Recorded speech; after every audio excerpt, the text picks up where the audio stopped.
नाजरीन, no plastics की एक और एपिसोड में आपको खुशामदीद कहते हैं। मैं हूं आपको मेजबान सऊद जफर। आज हम बात करेंगे तारिक रहमान फजली साहब से, जो चीफ एग्जीक्यूटिव ऑफिसर हैं फजली सन्स प्राइवेट लिमिटेड के। सन 1948 में यानी पाकिस्तान के क़याम के एक साल बाद ही कायम होने वाली ये कंपनी पाकिस्तान में इस वक्त प्रिंटिंग, पैकेजिंग और पब्लिशिंग के शोबे में अपना एक नाम और मकाम रखती है। तारिक फजली साहब flexible packaging association of converters of Pakistan के मौजूदा चेयरमैन हैं और इस शोबे में सालों पर मुहित तजर्बा भी रखते हैं। आइए उनसे बातचीत का आगाज करते हैं। अस्सलाम वालेकुम तारिक साहब। वालेकुम अस्सलाम। तो कैसे हैं? खैरियत से हैं? ठीक ठाक हैं? जी अल्हम्दुलिल्लाह। सबसे पहले तो ये बताइएगा हमें फजली ग्रुप के बारे में थोड़ा सा, कि किस तरह से वक्त के साथ साथ आप जिद्दत को अपनाते गए और तरक्की की ये मनाजिल तय की। सर ये कंपनी जो है माशाल्लाह 4 जनरेशन पे अब मुश्तमिल है और ज़ाहिर है हमारे जो बुजुर्ग थे उनके इनिशिएटिव और उनकी मेहनतों का समर हम हासिल है। और फजली ग्रुप को ये एजाज़ हासिल है कि हमने हमेशा वक्त के साथ डाइवर्सिफाई भी किया है और मार्केट में लीड भी किया है। हमें देख के बहुत सारे लोग, बहुत सारे इदारे जो है वो इस फील्ड में आए हैं। 1980 में हमने वैसे तो एक हमारा जो प्रिंटिंग का जो 1948 से जो प्रिंटिंग पब्लिशिंग का इदारा था जो हमारे दादा ने कायम किया था, और उसके बाद वालिद साहब ने उसको मज़ीद बढ़ाया। इसके बाद 1980 में मेरे फादर ने जो है बहुत बड़ा डिसीजन लिया था और पाकिस्तान में पहली inline flexo extrusion printing and bag making machine को लेकर आई थी। ये एक हमारा फ्लेक्सिबल पैकेजिंग की तरफ पहला स्टेप था और अल्हम्दुलिल्लाह फिर उसको हमने बनाया। पीएसएल के नाम से हमारा इदारा था। तो फजली ग्रुप अब जो है हम लोग कराची में साइट में काम कर रहे हैं, मल्टीनेशनल के साथ भी और कॉर्पोरेट इदारे पाकिस्तान के जो बेस्ट इदारे हैं उनके साथ काम कर रहे हैं। और हर तरह की जो फ्लेक्सिबल पैकेजिंग है, स्पेशलाइज हम ज़्यादातर करते हैं पाउच के साथ, और हर तरह की पाउच मेकिंग मशीन हमारे पास है। उसमें भी हम लोगों ने सबसे पहले पाकिस्तान में फ्लैट बॉटम पाउच की मशीन 2013 में लेकर आए थे। तो अल्हम्दुलिल्लाह बहुत जैसे कहना चाहिए कि हमारे ग्रुप का एक कंट्रीब्यूशन है और उसमें यकीनन सब लोगों की मेहनत और हमारे जो जिसे कहना चाहिए कि बेहतरीन स्टाफ हमारे पास है उसकी मेहनत और तमाम टीम की मेहनत शामिल है। सही है।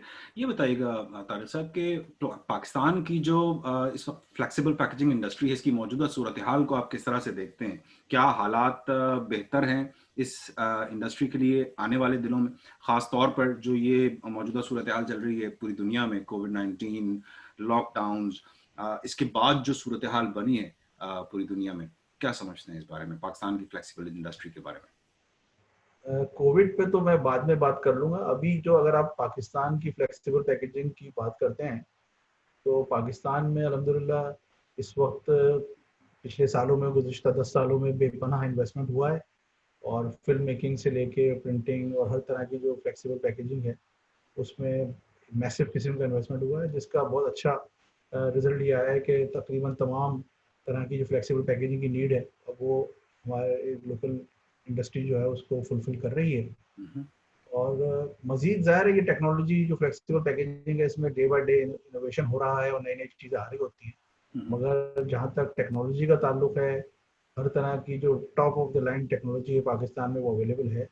और ज़ाहिर है ये फ्लेक्सिबल पैकेजिंग एक कमोडिटी बेस बिजनेस जो है उसको एंटरटेन करती है, क्योंकि कंज्यूमर बेस जितनी बड़ी मुल्क की पॉपुलेशन होती है उतनी ही कंज्यूमर बेस इंडस्ट्री होती है और कमोडिटी के अंदर ये आता है। तो बहुत अच्छे इम्कानात इसके हैं और रहे हैं। चैलेंजेस यकीनन हैं, उस पर भी हम बात कर सकते हैं, मगर अगर हम बात करते हैं तो इम्प्रूवमेंट की तो बेपनाह गुंजाइश है। मगर मैं ये कह सकता हूँ कि पाकिस्तान की जो फ्लेक्सिबल पैकेजिंग इंडस्ट्री है वो हर लिहाज से बिल्कुल टॉप ऑफ द लाइन है। इसमें यकीनन मैं यहाँ कहना चाहूँगा कि जो हमारे इस इंडस्ट्री के बड़े ग्रुप हैं, पैकेजेस लिमिटेड है और दूसरे इदारे हैं जिन्होंने शुरू से इसमें बड़ी इन्वेस्टमेंट की है और उनका बड़ा कंट्रीब्यूशन है। ट्राईपैक फिल्म्स हैं, स्माइल इंडस्ट्रीज़ है, क्योंकि फिल्म की मैन्युफैक्चरिंग जो है वो एक बहुत बड़ी एक मैसिव इंडस्ट्री होती है। वो इतना आसान काम नहीं होता उसमें इन्वेस्टमेंट करना। उसकी वजह से जो है जब मैंने फ्लेक्सिबल पैकेजिंग का यूनिट लगाया था 2000 में, तो पाकिस्तान में सिर्फ ट्राईपैक और मैकपैक जो है वो फिल्म बनाता था और वो भी रिक्वायरमेंट से के हिसाब से बहुत कम थी। आज जो है हमारे पास काफ़ी यूनिट हैं पैकेजिंग के अंदर जो लोग फिल्म बना रहे हैं और फिल्म ही एक हमारा मेजर रॉ मटेरियल है। सही। इसी तरह जो फ्लेक्सिबल पैकेजिंग के लिए इंक है वो भी पाकिस्तान में DIC बहुत अच्छी क्वालिटी की बना रहा है, जिसकी वजह से मैं यहाँ नाम इसलिए ले रहा हूँ कि ये को नाम लेने की रीजन से भी है कि ये एक्नॉलेज किया जाना चाहिए। ये ठीक, एक बिल्कुल। मामूली बात नहीं होती वक्त के ऊपर काम करना, और पूरी फिर उसकी वजह से पूरी इंडस्ट्री जो है ना पैरेलल हमारी खड़ी हुई है।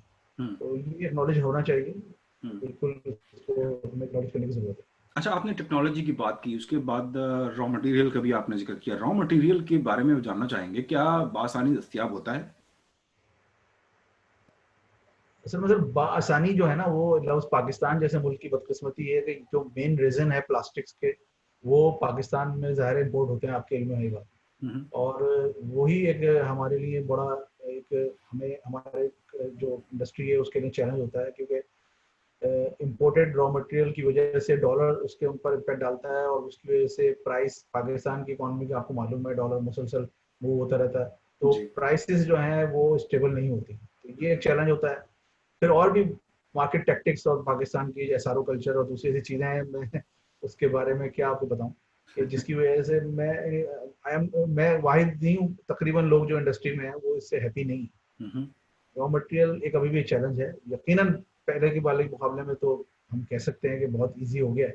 हम्म। मगर जो अगर आप इंडिया की बात करेंगे तो इंडिया के अंदर आप समझ लीजिए कि हर तरह की जो फिल्म है वो 1 वीक के लीड टाइम पे आपको मिल सकती है। ओके। चाइना में भी यही सूरत हाल है, पाकिस्तान में ऐसा नहीं। हम्म। अभी पाकिस्तान में जो है वो जो भी फिल्म्स हैं वो उनकी अवेलेबिलिटी अभी भी एक चैलेंज है।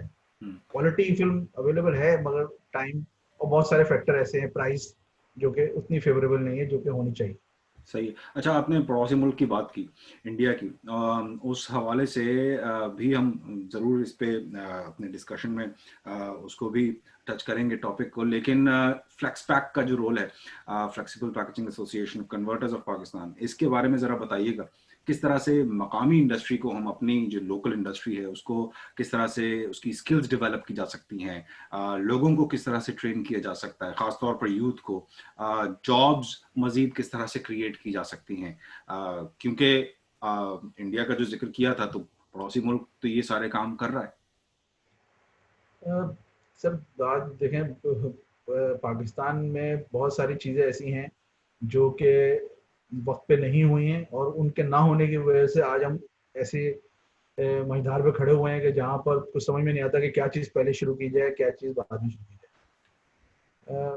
टेक्नोलॉजी का यहाँ ताल्लुक है तो आप जानते हैं कि बेस्ट क्वालिटी ह्यूमन रिसोर्स जो है ना वो बहुत इंपॉर्टेंट है। हम्म। हमारे यहाँ बदकिस्मती से जो पैकेजिंग इंडस्ट्री है वो अभी तक उस तरह से डेवलप ही नहीं हुई है कि जो एक कहना चाहिए कि क्वालिटी क्वालिफाइड क्वालिटी का इंजीनियर जब पढ़ के आता है तो उसकी टारगेट हो गया यार पैकेजिंग इंडस्ट्री में जाए। सही। ये हो रहा है। एसोसिएशन जब हमने 2013 में फ्लेक्स पैक बनाई थी, हम्म। और अली मुरानी साहब, मैं और हमारे जिमी साहब, साद हबीब, सादत भाई वगैरह ने मिलके कोशिश की थी। 2013 से ये 2020 आ गए, और इन 7 सालों में हमारे अब 60 के करीब मेंबर हैं। ओके। और साउथ चैप्टर कराची और नॉर्थ चैप्टर लाहौर के साथ एसोसिएशन जो है वो गवर्नमेंट के DGTO से रजिस्टर्ड हो चुकी है। हम्म। और बहुत अभी सफ़र बाकी है, बहुत सारी चीज़ें हैं करने के, तो लातादाद काम है। सही। मगर जिस तरह आप जानते हैं पाकिस्तान में मिजाज लोगों का है कि लोग सीरियस इन चीज़ों को लेते नहीं हैं, हम्म। और हमारी इंडस्ट्री में बहुत कम लोग हैं जो इन चीज़ों की अहमियत को समझते हैं, सही। जो कि बहुत ही इम्पोर्टेंट है। सही। इंडिया में अगर मैं बात दोबारा इंडिया की आएगी तो वहाँ बहुत पहले पैकेजिंग इंस्टीट्यूट बन गया। वहाँ पे PhD जो है प्लास्टिक्स में, इसमें वो उनको साल हो चुके हैं शुरू किए हुए। हम्म। और वो पूरी इंडस्ट्री को हर तरह का जो स्टाफ है, सेमी स्किल और स्किल से लेकर और PhD लेवल तक के लोग जो है ना वो हम्म। पैकेजिंग इंडस्ट्री के अंदर बहुत तेजी से आते हैं और उसको अपना कैरियर बनाते हैं, सही। जिसका फ्रूट उनको मिल रहा है। वहाँ पे यूफ्लेक्स जैसी ग्लोबल कंपनियां बन रही हैं जो मल्टीनेशनल लेवल पे काम कर रही हैं। हम्म। और भी आप अच्छी तरह जानते हैं कि बहुत ही टैलेंटेड वहाँ पे लोग आ रहे हैं। हमारे यहाँ भी लोगों में सलाहियतों की कमी नहीं है, मगर जिस तरह होना चाहिए काम, या गवर्नमेंट की सपोर्ट होनी चाहिए, या हम्म। लोग खुद उसको सीरियस लेके इसकी तरफ आए, हम्म। तो वो बहुत पीछे हैं, लोग बहुत पीछे।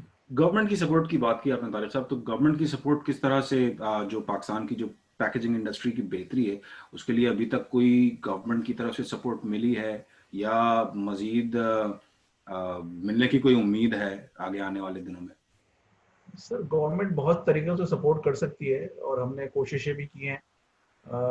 चैलेंजेस हैं ज़ाहिर है, और जिस तरह के आपको पता है हालात चल रहे हैं, एक अच्छा जिसे कहना चाहिए R&D का इंस्टीट्यूट बनाना बनाना या ट्रेनिंग इंस्टीट्यूट बनाना, ज़ाहिर है ये गवर्नमेंट के लेवल के काम है, उसके लिए फंडिंग भी चाहिए और लोग भी चाहिए होते हैं प्रॉपर जो कि इस चीज़ को डेवलप करें।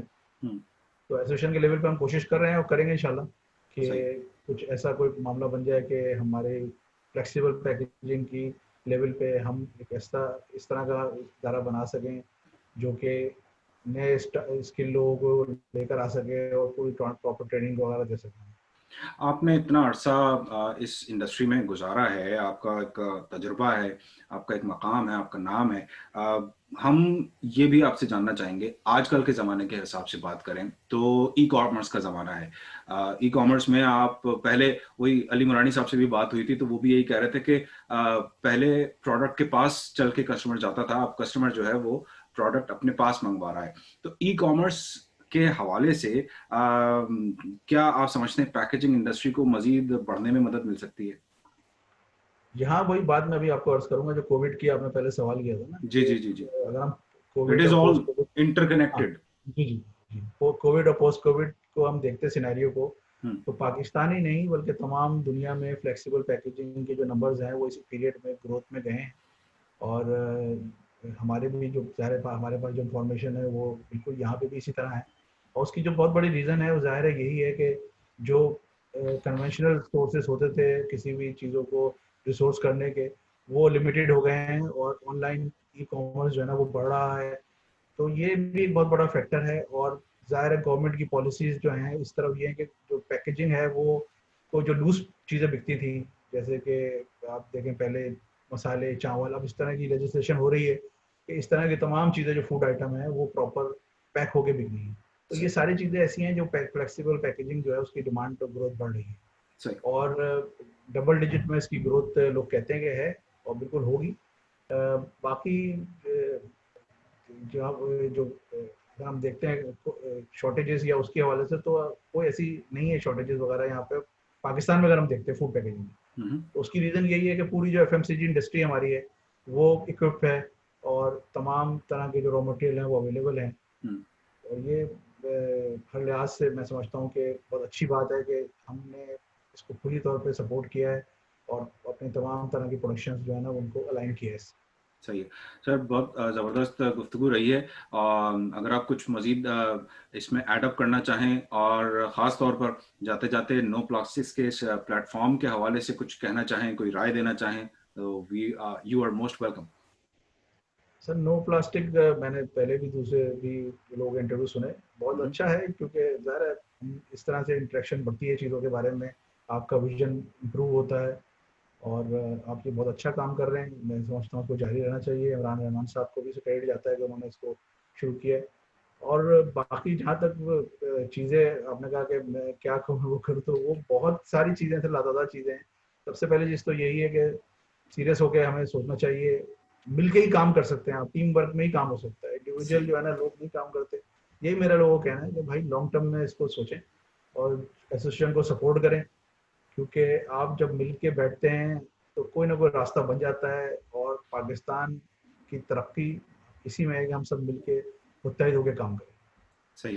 बहुत शुक्रिया अदा करना चाहेंगे तारिक रहमान फजली साहब, आज आपने वक्त दिया और आपसे एक और वादा लेते जाएंगे कि आगे आने वाले दिनों में जब हम सब्जेक्टिव मजीद बातें करेंगे तो आप हमारा साथ उस वक्त भी देंगे इंशाल्लाह।